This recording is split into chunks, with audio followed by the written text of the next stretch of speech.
আপনারা কি জানেন বছরের সবচেয়ে দামি ১০টি দিন কোনটি? এই ১০টি দিন নিয়ে আল্লাহ তাআলা পবিত্র কোরআন মাজিদে শপথ করেছেন। আসসালামু আলাইকুম ওয়া রাহমাতুল্লাহি ওয়া বারাকাতুহু। প্রিয় ভাই বোনেরা, কেমন আছেন? আমরা এখন এমন একটা মূল্যবান সময়ে দাঁড়িয়েছি, সেটা হচ্ছে জিলহজ মাস। ক্যালেন্ডার অনুযায়ী ২০২৬ সালের জিলহজ মাসের আমল ও নিষিদ্ধ দিনগুলো এবং একটি মূল্যবান নবীর গল্প নিয়ে কথা বলবো আজ। তো আপনারা আমার সাথেই থাকুন, আশা করি ভালো লাগবে। শুরুতে বলবো চাঁদ দেখা নিয়ে। চাঁদ দেখার পর আমরা কি আমল করব? অবশ্যই শুরুতে আমরা চাঁদ দেখে দোয়াটা পড়ে নেব। দোয়াটা হচ্ছে আল্লাহুম্মা আহিল্লাহু আলাইনা বিল আমনি ওয়াল ইমানি ওয়াসসালামাতি ওয়াল ইসলামি রব্বি ওয়া রব্বুকাল্লাহ। চাঁদ দেখা ইসলামের একটি সুন্দর সুন্নত। প্রিয় নবী হজরত মুহাম্মদ সাল্লাল্লাহু আলাইহি সাল্লাম নতুন চাঁদ দেখলে আল্লাহর কাছে দোয়া করতেন এবং উম্মতকে এই দোয়া শিক্ষা দিয়েছেন। এতে বোঝা যায় একজন মুমিনের জীবনে প্রতিটি নতুন মাস শুরু হওয়া উচিত আল্লাহর স্মরণ ও দোয়ার মাধ্যমে। বিশেষ করে জিলহজের চাঁদ দেখা মানেই ইবাদত, রোজা, তাকবীর ও কোরবানির পবিত্র দিনগুলো। হয়তো 18 মে সন্ধ্যা যদি চাঁদ দেখা যায় তবে জিলহজ মাস শুরু হবে, নয়তো একদিন পিছিয়ে যাবে। আর চাঁদ দেখার পর প্রথম কাজ কি?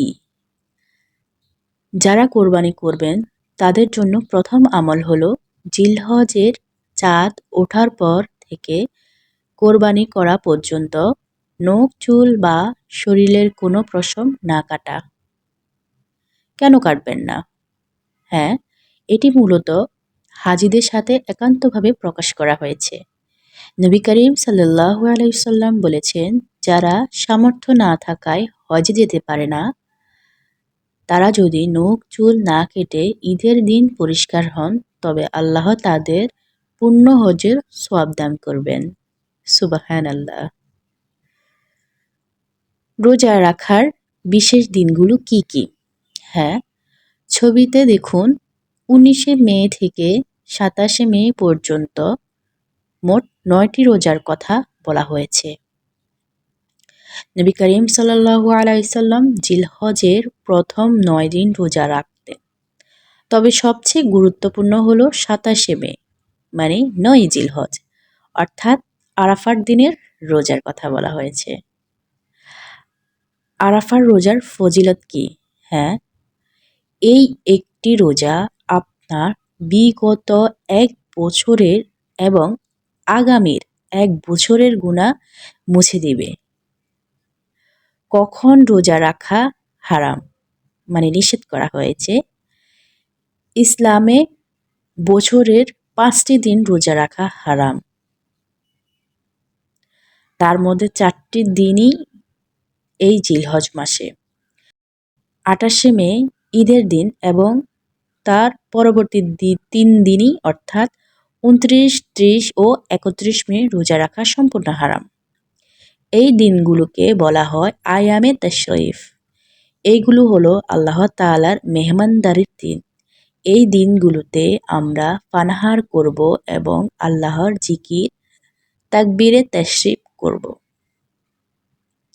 এখন আপনাদেরকে একটা ঘটনা শোনাই, মন দিয়ে শুনবেন। নবী ইব্রাহিম আলাইহিসসালাম ও ইসমাইল আলাইহিসসালাম এর ত্যাগের গল্প। আশা করি সবাই এটা জানা। তারপরে আমি একটু মনে করিয়ে দিতে যাচ্ছি। এই পুরো জিলহজ মাসই আমাদের মনে করিয়ে দেয় এক মহান পরীক্ষার কথা। আল্লাহ তাআলা হযরত ইব্রাহিম আলাইহিসসালামকে স্বপ্নে দেখালেন তার প্রিয় বস্তু কোরবানি করতে। তিনি একে একে ১০০টি উট কোরবানি করলেন। কিন্তু তারপরেই বারবার স্বপ্নে একই আদেশ পাচ্ছিলেন। শেষে তিনি বুঝলেন আল্লাহ তার কলিজার টুকরো সন্তান ইসমাইল আলাইসাল্লামকে চাচ্ছেন। বৃদ্ধ বয়সের একমাত্র সন্তানকে যখন তিনি জবাই করতে উদ্যত হলেন, ইসমাইল আলাইসাল্লাম বললেন, আব্বাজান, আপনি তাই করুন যা আপনাকে আদেশ করা হয়েছে। ঠিক সেই মুহূর্তেই আল্লাহর কুদরতে সেখানে একটি দুম্বা চলে আসে এবং ইসমাইল আলাইসাল্লামকে রক্ষা পান। এই হলো চরম ভালোবাসার পরীক্ষা, নামই হলো কোরবানি। তাকবীরে তাশরিফ কখন থেকে পাঠ করা শুরু হবে? ২৭শে মে ফজর থেকে ৩১ মে আসর পর্যন্ত প্রতিটি ফরজ নামাজের পর উচ্চ সুরে তাকবীর বলবো। আমাদের উপর ওয়াজিব এই শব্দগুলি আকাশ বাতাস মুখরিত করে বলে মনে করিয়ে দেয় আল্লাহই সবার বড়। তাকবীরটা আমি আপনাদেরকে একটু শুনিয়ে দিচ্ছি। আল্লাহু আকবার, আল্লাহু আকবার, লা ইলাহা ইল্লাল্লাহু, আল্লাহু আকবার, আল্লাহু আকবার, ওয়ালিল্লাহিল হামদ।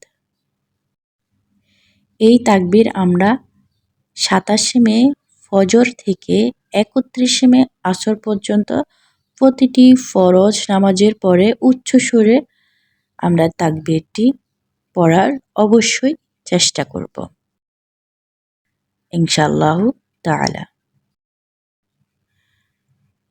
কোরআনের কোরবানির শিক্ষা। এই ১০ জিলহজ আমরা কোরবানি করি। এটি শুধু পশু জবাই নয়, এটি হযরত ইব্রাহিম আলাইহিসসালামের